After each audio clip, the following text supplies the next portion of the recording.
CC camera video ফুটেজে দেখা যায় উপজেলার কিং অব আনোয়ারা কমিউনিটি সেন্টারের সামনে পূর্বশত্রুতার জেরে রাস্তায় আটকে মোহাম্মদ ওসমান গনি নামে এক গাড়ি চালককে ফিল্মি স্টাইলে দুষ্কৃতকারী তার উপর এলোপাথাড়ি হামলা করে বেধড়ক মারধর করেন।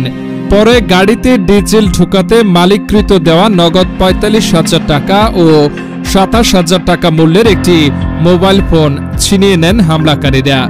পরে স্থানীয়রা এগিয়ে আসলে হামলাকারীরা প্রাণনাশ হুমকি দিয়ে ঘটনাস্থল ত্যাগ করেন।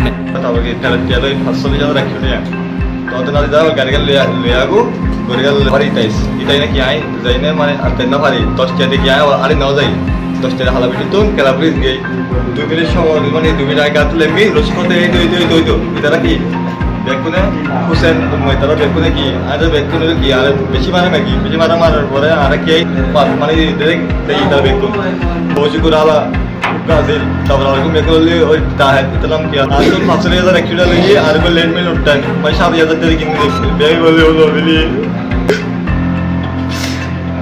রবিবার ১৩ এপ্রিল সন্ধ্যা ৭:৩০টার দিকে উপজেলার কিং অব আনোয়ারা কমিউনিটি সেন্টারের সামনে এই ঘটনা ঘটে। জানা যায় মারধরের শিকার হওয়া গাড়ি চালক ওসমান গনি আনোয়ারা বৈরাক ১ নম্বর ওয়ার্ড দক্ষিণ গোয়াপঞ্চক এলাকার নুরুল আমিনের ছেলে। ওসমান গনি আনোয়ারা স্বাস্থ্য কমপ্লেক্স থেকে প্রাথমিক চিকিৎসা শেষে ৫ জনের নাম উল্লেখ করে থানায় লিখিত অভিযোগ করেছেন।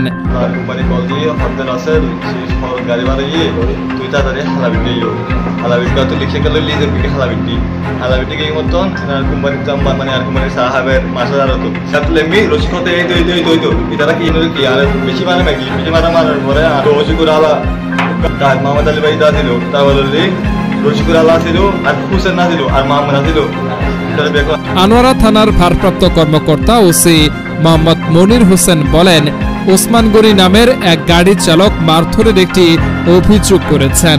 আমরা তদন্ত করছি, পরবর্তী আইনানুগ ব্যবস্থা প্রক্রিয়াধীন।